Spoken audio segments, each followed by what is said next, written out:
Magandang araw sa ating lahat mga ka-i-boxing. Panoorin po natin ang highlights ng naging laban ni former Unified WBA and IBF Super Bantamweight World Champion na si Marlon The Nightmare Tapales noong October 29, 2025 sa 58th anniversary ng Trilla in Manila na ginanap sa Araneta Coliseum. Sa labang ito ay makakasagupan ni Tapales ang matigas na pambato ng bansang Venezuela. So personal po nating pinanood ang bakbakang ito mga ka-i-boxing. So bago ang laban, ang Venezuelan boxer na si Fernando Toro ay may professional boxing record na mayroong 11 panalo, may 2 talo at may 9 na panalo by way of knockout. Samantala ang ating kababayan na si Marlon The Nightmare Tapales ay may professional boxing record na mayroong 40 panalo, may 4 na talo at may 21 panalo by way of knockout. At ang labang ito mga ka-i-boxing ay 8 rounds non-title bout sa featherweight division. Okay mga ka-i-boxing, panoorin po natin ang highlights ng bakbakan. Patay ka.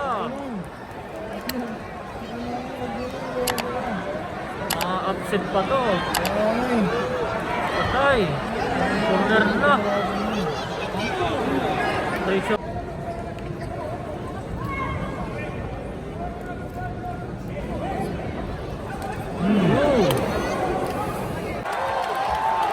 Umatras na, umatras.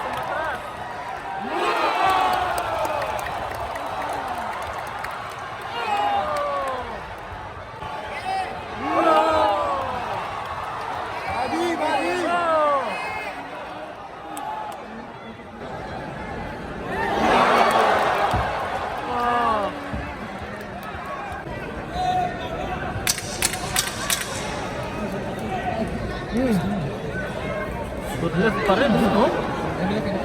Malakas din.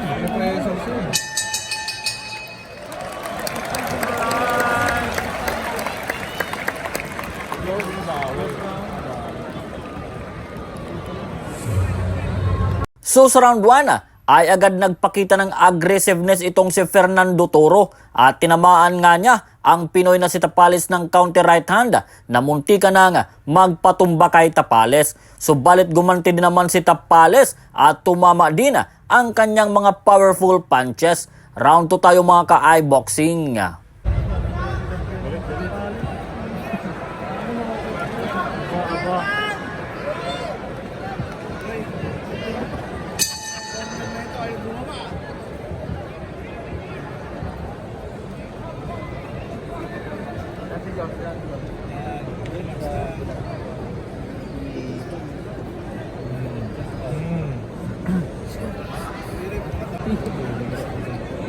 Good job. Katawan.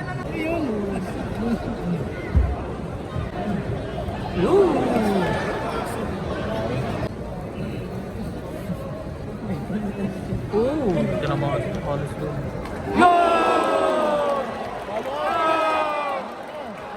Good uppercut. Paratan.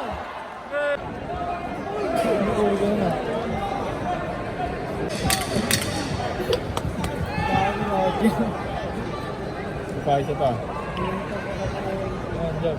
Katawan.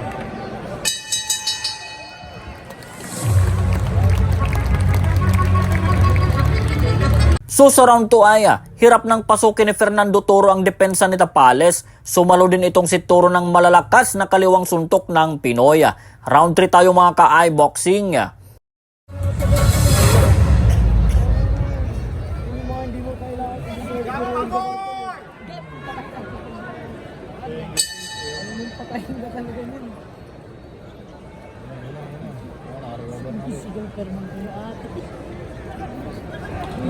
Ako.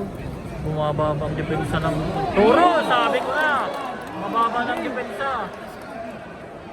Ayun, matras na. Yan, sabi ko eh. Nasasampal eh. Mababa ang depensa niya.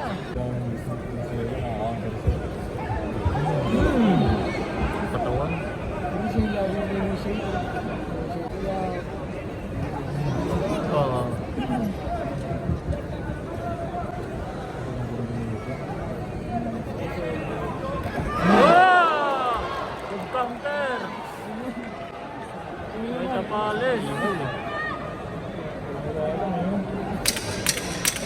Ibang driver nasa dati mo. Mabasap na yan ah. Standard.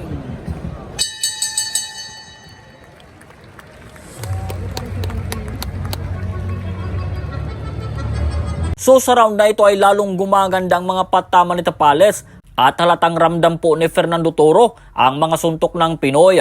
Although nandiyan pa rin ang aggressiveness ni Toro, pero mukhang sa kanyang pag-atake ay siya ang tinatamaan ng ating kababayan ng matitinding mga suntok na di niya magawang mailagan. Round 4 tayo mga ka-eye-boxing.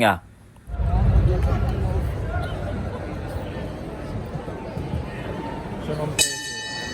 Sunong pressure. Corner rin yung ginamit. Sunong doon ang combination.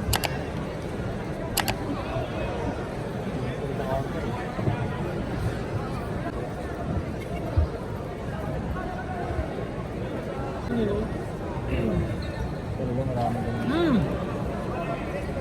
Wala, tinamaan din kita Palis. Tinamaan din kita Palis. Tinamaan. Tinamaan. Oh! Good counter!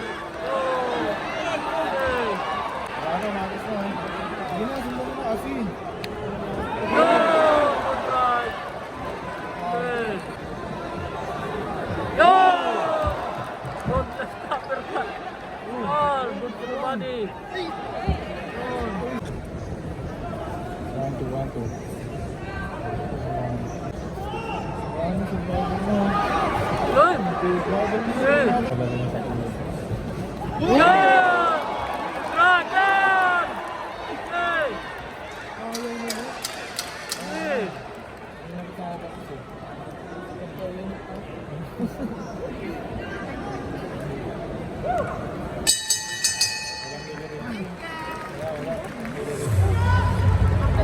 Madagdag kasi dubuhin. So sa round na ito ay tumama muli ng maganda si Fernando Toro, pero sinusuklian din naman ito ni Tapales ng malalakas at mabibilis na counter punches at mukhang hindi naman ramdam ni Tapales ang power ng suntok ni Fernando Toro. Sa kabilang banda, pag tumama ang suntok ni Tapales, lalo na ang kaliwang kamao, ay halata nayayanig itong si Fernando Toro. So sadyang matibay lang itong Venezuelan boxer. Round 5 tayo mga ka-eye-boxing. Kumakain na kami. Bugong na kami. Hindi ba suntok yun?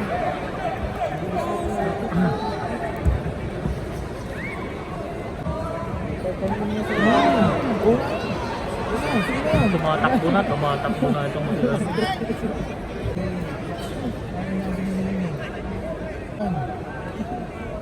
No! Gumaganto din. Yo!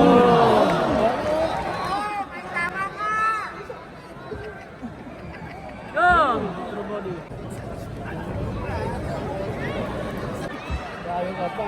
Oh! Tapos na, front confront. Oh!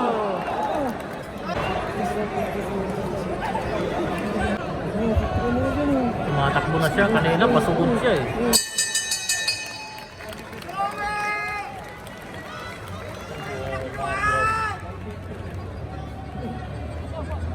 So sa round na ito ay bahagyang umaatras na si Fernando Toro. Mukhang ingat na ito na muling tamaan pa ni Tapales. Round 6 tayo mga ka-eye-boxing. Kasi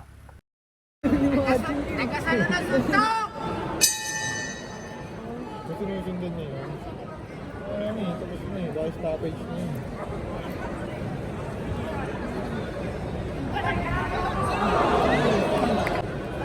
Ayaw nga ni.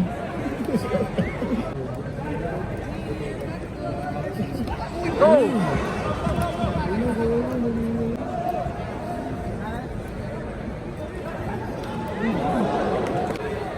Kaya nga. Nabadi. Patawan mo. Mahal ka ba ng decision? Do something.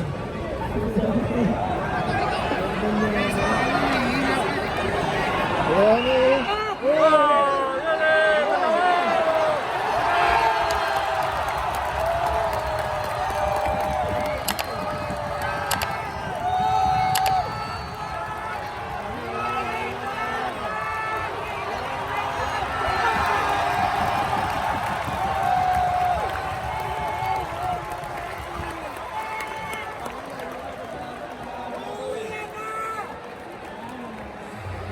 So ayun, bumagsak na nga itong si Fernando Toro at di na nagawang makabangon at lumaban. So hindi na niya nakayanan ang mga punishment na hatid ni Marlon Tapales. Ladies and gentlemen, the time 2 minutes and 31 seconds of the 6th round. Winner by knockout, Marlon Tapales. Tapales.